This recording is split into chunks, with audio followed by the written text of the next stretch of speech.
హైదరాబాద్లో కొన్ని హాస్టల్స్ ఉన్నాయంట, అడ్రస్ కావాలంటే అడగండి. దరిద్రమైన ఆలోచనలు. ఆడపిల్లలు మగపిల్లలు కలిసి ఒకే గదిలో ఉండొచ్చంట. అలాంటి హాస్టల్స్ బోళ్ళని లేస్తున్నాయి అనమాట. మనుషుల బలహీనతని అవకాశంగా తీసుకొని క్యాష్ చేసుకుంటారు. తప్పు కదా. ఆడపిల్లల హాస్టల్ ఆడపిల్లలది, మగపిల్లల హాస్టల్ మగపిల్లలది. ఆడపిల్లలు మగపిల్లలు ఇద్దరు కలిసి ఒకే గదిలో ఉండొచ్చంట.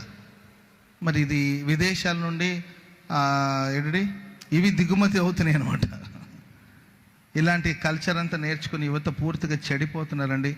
సహజీవనం చేస్తున్నారు. పెళ్ళికి కాకుండానే కొంతమంది సెలబ్రిటీస్ ఎలాగ ఉన్నారు, వాళ్ళు చేస్తే తప్పలేదు కానీ మనం చేస్తే తప్ప అని పెళ్ళికి ముందే కలిసి ఉండడం, ఆ తర్వాత రకరకాలమైన దుర్మార్గమైన పనులని. కుటుంబ వ్యవస్థ పాడైపోతుంది. భార్యాభర్తల బంధం అనేది ఒక పవిత్రమైన బంధం. ఆ బంధాన్ని పాడు చేసుకుంటున్నారు. పెళ్ళి కాకముందే జీవితాలు చెడిపోతున్నాయి, అపవిత్రమైపోతున్నారు, అండ్ డిప్రెషన్లోకి వెళ్ళిపోతున్నారు. విలువలు తెలియట్లేదు.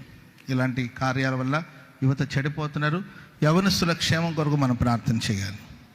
Praise the lord. హల్లెలూయా. యవన